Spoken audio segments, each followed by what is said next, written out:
Hello friends, this is Jyoti Shukla. Welcome again in this EPFO PYQ series. So इससे पहले मैंने 4 part जो है वो बनाए हैं, जिसमें हमने 2021 की और 2016 के भी मैं डिस्कस कर रही हूँ क्वेश्चंस। तो 2016 में हमने पार्ट 1 बना दिया था, जिसमें इंग्लिश, बेसिक इंग्लिश जो पूछता है 20 क्वेश्चन वो है, प्लस उसके साथ में जीके जीएस के 20 क्वेश्चन हैं। तो उसी सीरीज को हम आगे बढ़ाते हैं और आज क्योंकि हमने 40 क्वेश्चन जो है वो डिस्कस कर लिए थे, तो आज हम 41 नंबर क्वेश्चन को डिस्कस करने जा रहे हैं। तो यहाँ पर आप देख सकते हो 41 नंबर क्वेश्चन को हम डिस्कस करेंगे। ठीक है, तो 41 नंबर क्वेश्चन में क्या दिया हुआ है? पहला दिया है निम्नलिखित में से कौन सा एक विशेषता एकाधिकार की स्पर्धा की नहीं है। ठीक है, यानी कि मोनोपोली कंपटीशन की नहीं है। तो यहाँ पर पहला दिया हुआ है बाजार में खरीदारों और बेचने वालों की बड़ी संख्या। बड़ी संख्या है मतलब क्या है? ये मोनोपोली की विशेषता नहीं है। ये तो दिख रहा है कि यहाँ पर बहुत सारे लोग हैं, बहुत सारे लोगों को मोनोपोली नहीं। मोनोपोली का मतलब हो गया कि कोई एक ही सामान बिक रहा हो या किसी एक ही जो है जो दुकान की ही चल रही हो उस पूरे मार्केट में। तो ये नहीं होगा, ये आपका सीधे सीधे गलत हो गया। दूसरा अगर आप देखो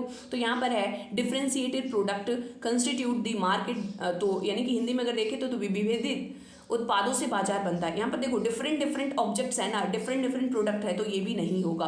यहाँ पर मोनोपोली नहीं दिखा रहा है। सी में देखें तो product in the market is homogeneous. Homogeneous का मतलब समझते हो, एक ही तरह की के प्रोडक्ट, एक ही तरह का प्रोडक्ट का मतलब क्या हो गया कि यहाँ पर मोनोपोली दिख रही है, तो ये आपका सही हो गया। डी भी है विक्रय संवर्धन के लिए बिक्री लागतों का प्रयोग किया जाता है, तो ये भी नहीं होगा। ऑप्शन सी केवल जो है वो सही हो जाएगा। 42 नंबर पर चलते हैं। तो social cost is higher than economic cost because. ठीक है, तो सोशल कॉस्ट जो है वो हाइयर है, क्या दिया हुआ है? आर्थिक लागत की तुलना में सामाजिक लागत अधिक है। ठीक है, इसका कारण क्या है? तो पहला दिया हुआ है समाज अर्थव्यवस्था से बड़ा है। ये आप एक सेंस में कह सकते हो, लेकिन जो हमारा क्वेश्चन पूछा है ना उसके अकॉर्डिंग ये क्वेश्चन जो है वो, ये ऑप्शन जो है वो गलत हो जाएगा। सेकंड ऑप्शन पे चलते हैं। समाज में राज व्यवस्था सम्मिलित है जबकि अर्थव्यवस्था में यह सम्मिलित नहीं है। ये भी आपका इस क्वेश्चन के अकॉर्डिंग जो है वो सही नहीं होगा। थर्ड आ जाते हैं कॉस्ट बॉन्ड बाय, ये cost borne by the by standards is positive, यानी दर्शकों द्वारा वहन की गई लागत धनात्मक होती है, तो हाँ बिल्कुल ये सही हो जाएगा।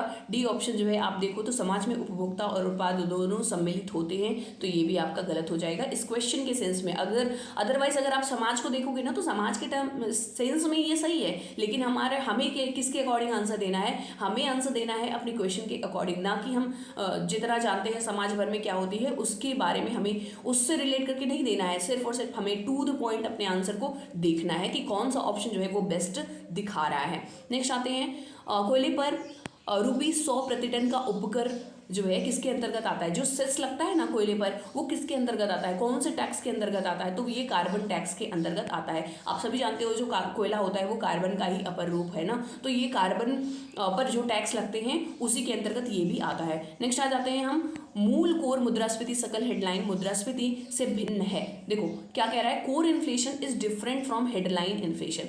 तो कैसे डिफरेंट है? तो ये आपको बताना है। पहला ऑप्शन हो गया कीमत सूचकांक में अस्थिर स्वरूप की वस्तुओं की उपेक्षा कर देती है। अगर हम इंग्लिश में देखें, ignore article of volatile nature in the price index. सही है, बिल्कुल सही है। आप दूसरा हमें देखने की वैसे तो जरूरत नहीं है, पर देख लेते हैं एक बार से। कीमत सूचकांक में अस्थिर स्वरूप की वस्तुओं को सम्मिलित कर लेती है, नहीं ये गलत है। नेक्स्ट है जिस कीमत, नेक्स्ट क्या कह रहा है? It is not based on commodity price index, ये भी गलत है। नेक्स्ट है consider only core item of consumption in price index, तो ये भी आपका गलत हो जाएगा। फर्स्ट ऑप्शन यानी कि 44 का ए जो है वो सही है। नेक्स्ट आ जाते हैं who among the following is author of the book choice of techniques. देखो ये बुक है चॉइस ऑफ टेक्निक्स, इसको किसने लिखा है? देख लेते हैं ऑप्शन है SK. Sen, K. N.. Rows and जो है वी.के. राव एंड नेक्स्ट है सुखमय चक्रवर्ती। तो इसमें जो फर्स्ट ऑप्शन है यानी कि ए.के. सेन जो है वो ये बुक को लिखे हैं। नेक्स्ट है निम्नलिखित निकायों में से किस एक ने नेशनल स्टूडेंट स्टार्टअप पॉलिसी तैयार की है? ठीक है, तो यहाँ पर कई सारी बॉडीज दी हुई हैं। इन बॉडीज में कौन सी ऐसी बॉडी है, ये कौन सी ऐसी ये जो है संस्था है जिसने ये लॉन्च किया है? तो ये आपका हो जाएगा डी ऑप्शन यानी AICTE। इसने नवंबर 2016 में, देखो ये भी करंट का क्वेश्चन रहा है, करंट के क्वेश्चन को यहाँ पर पूछा गया है, तो अगर करंट के ऐसे न टॉपिक्स को आप एक बार प्रिपेयर जरूर कर लेंगे। नेक्स्ट है भारत में उत्पादक मूल्य सूचकांक यानी PPI, समझ रहे हो, यानी प्रोड्यूसर प्राइस इंडेक्स जो कि 2014 में आया था, करने के लिए क्रिया पद्धति निर्धारित करने के लिए कार्यदल का अध्यक्ष, देखो एक कार्यदल बनाया गया था, इसका अध्यक्ष कौन था? तो यहाँ पर पहला दिया हुआ है सुमित्रा, ये है एक मिनट ये अंडरलाइन हो गया। तो यहाँ पर नेक्स्ट है, पहला ऑप्शन जो दिया है वो है सौमित्र चौधरी, दूसरा है D V Subbarao and third one is Abhijit Sen and fourth one is BN Goldar. तो डी ऑप्शन जो है वो सही हो जाएगा। BN गोलदार इस कमेटी के, इस कार्यदल के जो थे वो अध्यक्ष थे, किसके? PPI यानी प्रोड्यूसर प्राइस इंडेक्स के। नेक्स्ट आ जाते हैं 48 नंबर पर, which one of the following is scheme is aimed at all round developed of adolescent girl in the age group of 11 to 18 year and making them self reliant. ठीक है, तो जो है गर्ल्स को, जो कि 11 to 18 ईयर की girls हैं, उनको सेल्फ रिलायंट बनाने के लिए कौन सी ये स्कीम जो है वो लाई गई थी, उसको आपको बताना है। तो ये है, पहला दिया है RGSEAG एंड दूसरा है IGMS Y and third one is NMEW and D1 is RMK। तो ये ना राजीव गांधी के नाम से जो है वो लाया गया था। तो ऑप्शन ए जो है वो सही हो जाएगा, यानी राजीव गांधी। अगर इसको हम इसका फुल फॉर्म देखें तो Rajiv Gandhi scheme for empowerment of development adolescent girl, ठीक है, जिसको सबला के नाम से भी जाना जाता है। ये 2010 में जो है वो शुरू किया गया था। ठीक है, अब नेक्स्ट आ जाते हैं 49 नंबर क्वेश्चन पर। पंचायत पेशा के बारे में आप सभी लोगों ने पढ़ा होगा। ठीक है, पेशा का फुल फॉर्म क्या होता है? Panchayat extension to schedule area. ठीक है, ये एक्ट कब आया था? 1996 में आया था। इसमें ये आपको पता होना चाहिए कि ये 5th शेड्यूल के अंतर्गत आता है, राइट। अब क्या दिया हुआ है इसमें? कह रहा है कि पेशा अधिनियम 1996 में प्राकृतिक संसाधनों के स्व अभिशासन की अनुमति कैसे दी गई? ग्राम सभा, ग्राम पंचायत का प्रधान एंड डी है प्रधान के संविधान की 5वीं अनुसूची में उल्लिखित क्षेत्रों में स्थित किसी गांव के वनवासी। तो पहला ऑप्शन जो है वो सही हो जाएगा, ग्राम सभा। ठीक है, यहाँ पर देखो 5वीं अनुसूची लिख दिया है, 5वीं अनुसूची से लग रहा है कि सही है, लेकिन यहाँ पर जो आगे दे दिया ना, स्थित किसी गांव के वनवासी, तो वनवासी नहीं होगा बल्कि ग्राम सभा को दिया जाता है स्वशासन की अनुमति। ठीक है, आगे चलते हैं हम। लेकिन अगर पूछा जाए कि पेशा जो है वो किस शेड्यूल के अंतर्गत आएगा ना, तो ये आपका पंचायती राज में आ जाता है। और अगर इसमें बोला जाए कि इसमें जो ट्राइबल्स होते हैं, किस जो है ट्राइब, कौन सी शेड्यूल के ट्राइब होते हैं, तो वो 5th शेड्यूल के जो होते हैं। 5th शेड्यूल में आपको पता होना चाहिए कि कुल 10 राज्य हैं। ठीक है, कुल 10 राज्य हैं और यही 10 राज्य जो हैं इनको जो है वो मिला हुआ है अधिकार, इन्हीं 10 राज्यों में होता है। नेक्स्ट है, निम्नलिखित में से कौन सा देश WTO का सदस्य नहीं है? ठीक है, तो जापान, चाइना, ईरान, रसिया। अब देखो यहाँ से ना आपको थोड़ा सा पता होना चाहिए कि ईरान जो है वो ना USA इसको मतलब बिल्कुल देखता तक नहीं, मतलब कि USA और ईरान की ना बहुत बहुत बड़ी दुश्मनी है। आप रसिया जो है वो एक मतलब आप कह सकते हो, लेकिन रसिया एक बहुत ही बड़ी इकोनॉमी है, प्लस उसका बहुत ही बड़ा वर्चस्व है पूरी दुनिया में। ठीक है, तो ईरान जो है WTO का सदस्य नहीं है। देखो ईरान ना हमेशा न्यूज़ में रहता है, ईरान को आपको पढ़ना चाहिए। ठीक है, ईरान को अब अगर आप एग्ज़ाम देने जा रहे हो तो अभी, क्योंकि वहाँ पर हिसाब वगैरह को भी लेकर के बहुत ज़्यादा न्यूज़ रहा था। वहाँ पर एक महसा अमीनी लेडी जो थी वो ऐसे ही मतलब विरोध करते हुए जेल में गई और जेल में उसको वो फिर इतना उसको पीटा गया कि वो मर भी गई। तो और उसको देखो बहुत सारी लिस्ट निकाली गई, उन लिस्टों में उसको नाम दिया गया, तो वो बहुत ही ज़्यादा इंपॉर्टेंट बन जाता है। उसको थोड़ा सा देख लीजिएगा। WTO की अगर हम बात करें तो WTO की जो स्थापना हुई थी वो 1 जनवरी 1995 में हुई थी। ठीक है, वर्तमान में इसमें 164 देश जो हैं। नेक्स्ट आ जाते हैं, एक स्टैंडअप उद्यम कहाँ स्थापित किया जा सकता है? कृषि में, तो कृषि में तो नहीं किया जाएगा। निर्माण क्षेत्र में बिल्कुल सही है, सेवा क्षेत्र में सही है, ट्रेडिंग व्यापार क्षेत्र में। ठीक है, तो ये आपका जो है वो सही हो जाएगा। 2, 3 एंड 4D ऑप्शन जो है वो सही हो जाएगा। नेक्स्ट आते हैं 52 नंबर क्वेश्चन पर। वर्ष 2016 के लिए राजीव गांधी खेल रत्न पुरस्कार। हाँ, ये देखो करंट का क्वेश्चन है। ठीक है, 2016 के लिए, तो अब आप क्या पढ़ के जाओगे? 2016 नहीं पढ़ के जाना है, अभी तो हमें 2022 जो है वो पढ़ के जाना है। तो जीतू राव, दीपा कर्माकर, इसमें सारे लोगों को दिया गया था उस समय पर, तो डी ऑप्शन जो है वो सही हो जाएगा। अगर यहीं पर मैं बोलूँ कि 2022 का बता दो, 2022 का, ठीक है, तो आप 2022 में बता सकते हो कि राजीव गांधी खेल, अच्छा अब आएगा तो राजीव गांधी खेल रत्न पुरस्कार के नाम से नहीं आएगा, अब आएगा तो ये नाम से आएगा मेजर ध्यानचंद खेल रत्न पुरस्कार। आप जानते होंगे कि पिछले साल इट मीन्स 2021 में इसका नाम जो है वो बदल दिया गया था और इसका नाम कर दिया गया था मेजर ध्यानचंद खेल रत्न पुरस्कार। ठीक है, मेजर ध्यानचंद कौन थे? आप सभी को पता है कि ये हॉकी के बहुत बड़े खिलाड़ी थे। ठीक है, जिन्होंने गोल्ड मेडल वगैरह तक को लाया था। तो ये हो गया आपका मेजर ध्यानचंद पुरस्कार। तो इस बार किसको किसको मिला है? तो आप जानते होंगे कि नीरज चोपड़ा को मिला है और अवनी लेखरा को मिला है, कुल 12 लोगों को मिला है।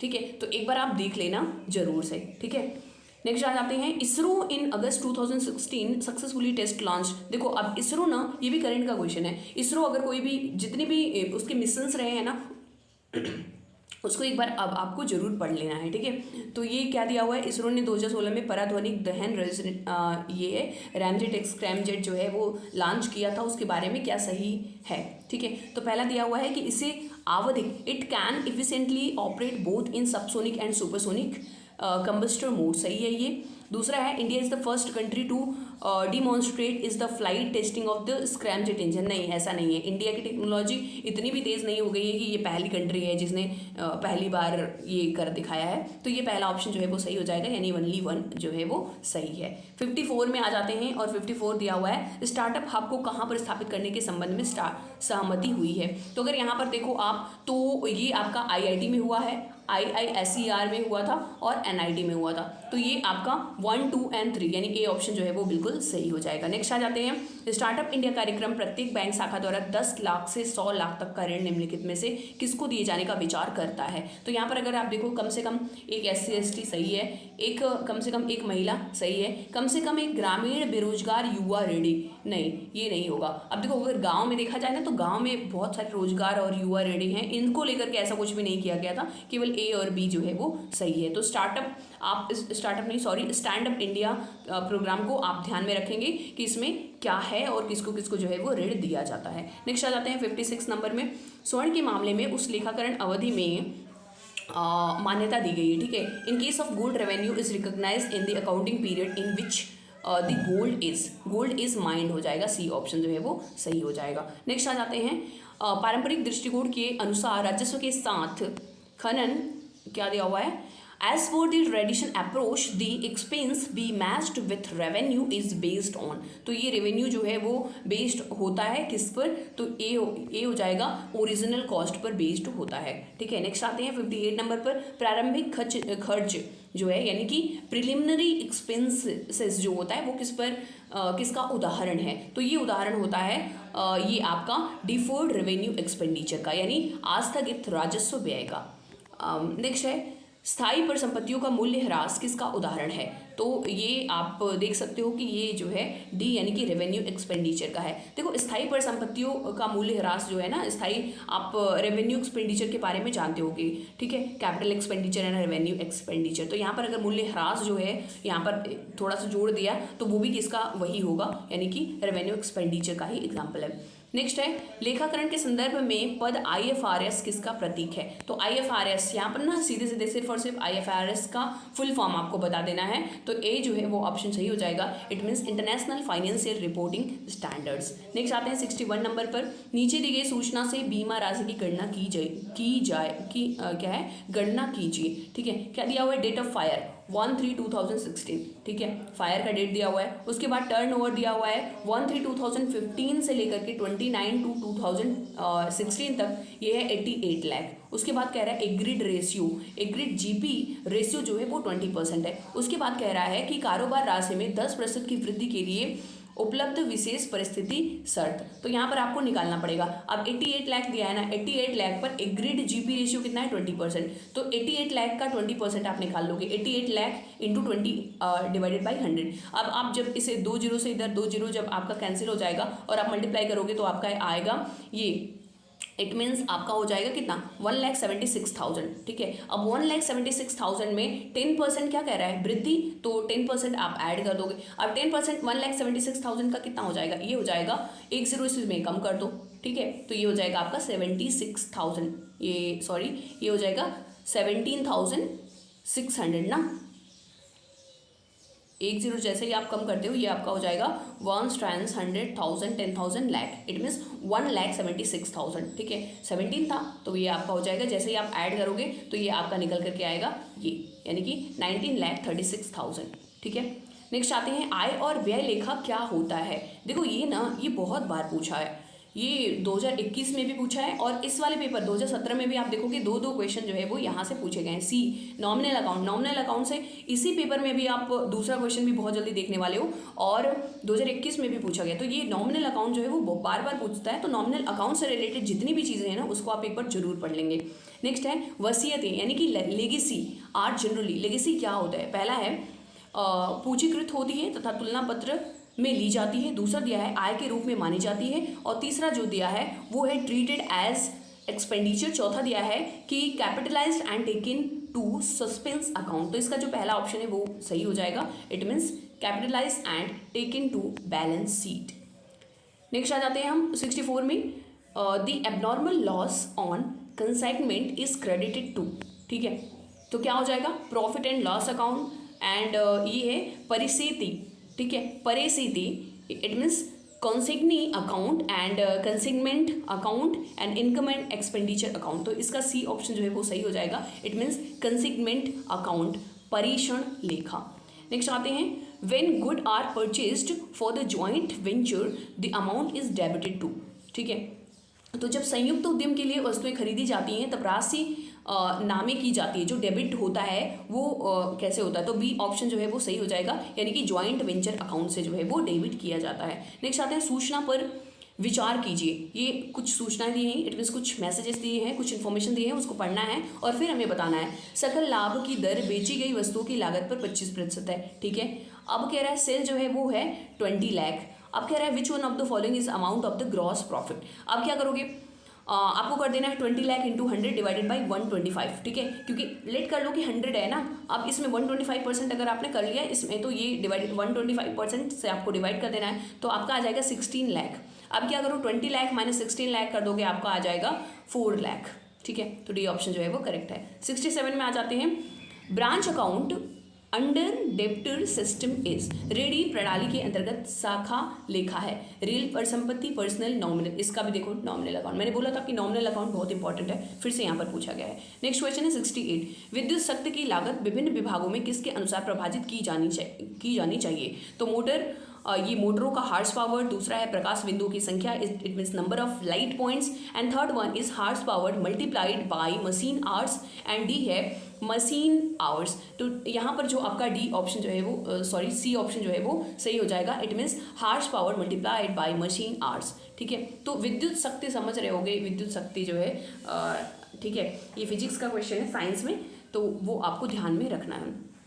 नेक्स्ट आ जाते हैं हम under which schedule of the company act 2013 format of financial statement are prescribed. ठीक है, तो ये कंपनी एक्ट से क्वेश्चन पूछा गया है, तो इसका ऑप्शन जो है वो सी हो जाएगा, शेड्यूल 3। तो देखो कंपनी एक्ट के भी जितने शेड्यूल हैं उसको भी आप एक बार रिकॉल कर लोगे।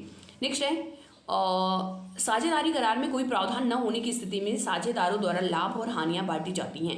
तो पहला ऑप्शन है साझेदारों की पूंजी के अनुपात में इक्वली, इट मीन्स बराबर बराबर। और तीसरा जो है वो उनके द्वारा साझेदारी फर्म के लिए दिए गए ऋण के अनुपात में, साझेदारों द्वारा लगाई गई पूंजी के अनुपात में। तो इसका ऑप्शन जो है वो बी है, सही हो जाएगा। इट मीन्स जो है बराबर बराबर बांटी जाती हैं। नेक्स्ट आते हैं हम 71 नंबर पर। Work committee, safety committee and canteen management committee are example. ये जो कमेटीज़ हैं ना, ये किसके एग्जाम्पल हैं? तो ये सभी हैं। पहला it means worker participation in management committee. Next आ जाते हैं हम फिलाडेल्फिया घोषणा के अनुसार निम्नलिखित में से कौन सा एक ILO के लक्ष्यों और उद्देश्यों के बारे में सही नहीं है। ठीक है, तो क्या दिया हुआ है? ILO के बारे में दिया हुआ है, इसको आपको देखना है कि फिलाडेल्फिया से रिलेटेड कौन सा टर्म सही नहीं है। ठीक है, नहीं पूछा है। तो labour is not a commodity. दूसरा दिया हुआ है स्वतंत्रता और संघ की स्वतंत्रता अभिव्यापी। क्या है? Freedom of expression of associated agency to sustained progress. ठीक है, तो ये भी आपका सही है।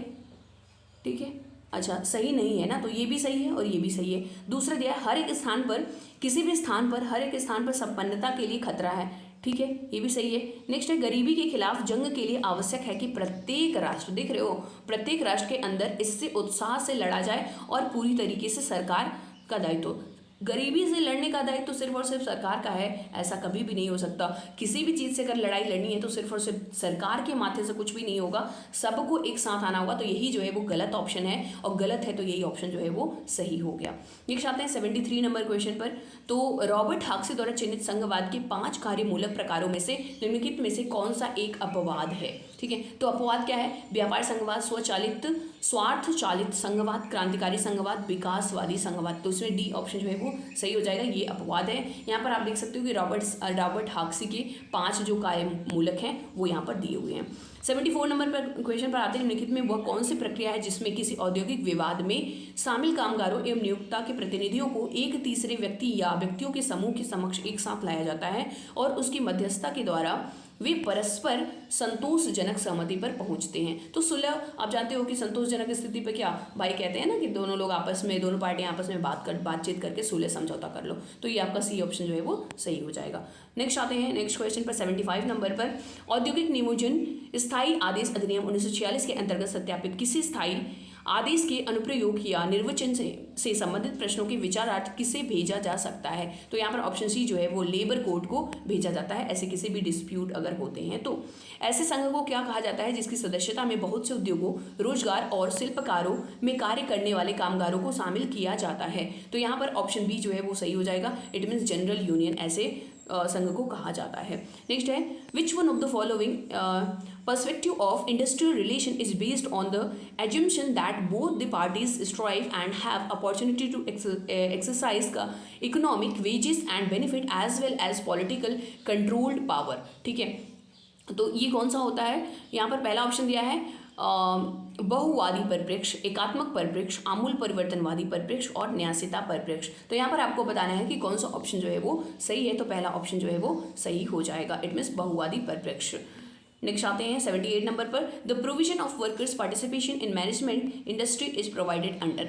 तो ये देखो उद्योगों के प्रबंधन में कामगारों की सहभागिता किसमें अंतर्गत आता है? तो ये आर्टिकल 43 के अंतर्गत आता है। आपको पता होना चाहिए 43 भी नहीं है, 43A के अंतर्गत आता है। ठीक है, 43A देना चाहिए, लेकिन फिर भी अब हमें लगाना है ऑप्शन में। तो बाकी 3 ऑप्शन तो एकदम कहीं से भी नहीं मैच कर रहे हैं, तो बाकी ऑप्शन तो कट ही जाएंगे। 43A जो है ऐड किया गया था, कब किया गया था? 42nd amendment. आपको याद होगा 42nd अमेंडमेंट, जिसे हम मिनी कॉन्स्टिट्यूशन भी बोलते हैं, मिनी कॉन्स्टिट्यूशन भी बोला जाता है। तो इसी के अंतर्गत ये जो है वो लाया गया था। ठीक है, नेक्स्ट आ जाते हैं हम। अच्छा 43A पूछा ना, मान लो 43B के बारे में नेक्स्ट टाइम पूछ ले तो 43B जो है इसमें कोऑपरेटिव सोसाइटी के बारे में दिया है। कोऑपरेटिव सोसाइटी, ये भी आपको याद होना चाहिए, बहुत ही ज़्यादा इंपॉर्टेंट होता है। हर साल कोऑपरेटिव सोसाइटी से कुछ ना कुछ क्वेश्चंस बन ही जाते हैं। 79 में आते हैं, निम्नलिखित में से कौन सा एक मजदूर संघ सुरक्षा मापदंड नहीं है? तो यहाँ पर आपको देखना है, तो यहाँ पर ऑप्शन सी जो है वो सही हो जाएगा। It means open swords system. Next आते हैं 80 नंबर पर। केंद्रीय स्तर पर कार्य करने वाला सांविधिक तंत्र निम्नलिखित में से कौन सा है? सांविधिक तंत्र का मतलब आप समझ रहे होंगे स्टैट्यूटरी बॉडी। स्टैट्यूटरी बॉडी का मतलब क्या होता है? जो कि संसद के किसी अधिनियम द्वारा बनाया जाता है, संसद के यानी कि पार्लियामेंट के किसी एक्ट के द्वारा बनाया जाता है, तो उसे बोलते हैं स्टैट्यूटरी बॉडी। ठीक है, सांविधिक निकाय। तो यहाँ पर जो सांविधिक निकाय है वो है ये डी, कर्मचारी राज्य बीमा निगम। It means employ state insurance corporation. आपको और भी पता होना चाहिए अगर स्टैट्यूटरी बॉडी की बात आती है, तो जैसे आपका हो गया मानवाधिकार आयोग हो गया, राष्ट्रीय महिला आयोग हो गया, ये सब क्या है? Statutory body. तो देखो आपको ना कॉन्स्टिट्यूशनल बॉडी कौन कौन से हैं? जैसे चुनाव आयोग हो गया, कैग हो गया, ठीक है, ये आपका हो गया यूपीएससी हो गया, यूपीवीएससी हो गया। ठीक है, ये सब क्या है? ये सब हैं आपकी कॉन्स्टिट्यूशनल बॉडी। लेकिन जब हम बात करते हैं कि स्टैट्यूटरी बॉडी, तो ये सब बॉडीज़ को भी आपको ध्यान में रखना होगा। कौन से आर्टिकल के अंतर्गत आते हैं, इनकी क्या क्राइटेरियाज होते हैं, इनके अध्यक्ष कितने साल में रिटायर होते हैं, तो इन सारी चीज़ों पर आप थोड़ा सा ध्यान बना करके चलेंगे। तो ये थे 80 क्वेश्चन, पार्ट 2 हमने कवर कर लिया है। पार्ट 3 में हम 120 क्वेश्चन तक पूरा कवर कर लेंगे। तो अगर आपको ये वीडियो अच्छा लगता है तो आप ज़्यादा से ज़्यादा लोगों को शेयर करिए। मिलते हैं किसी नए वीडियो में। Bye bye and take care.